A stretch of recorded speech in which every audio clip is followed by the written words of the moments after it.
เฝ้าคิดเบื่อถึงจะผิดหวังก็เพียงบางครั้งบางเพื่อ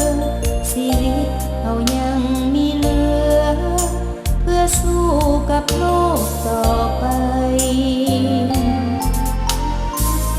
ถึงเขายากจนคนแค้นเพียงใดอย่าได้คิดหวั่นไหวสุขทุกข์หมายเคียงคู่กันไปทุกสิ่งในโลกโศกเขาเกิดแก่เจ็บตาย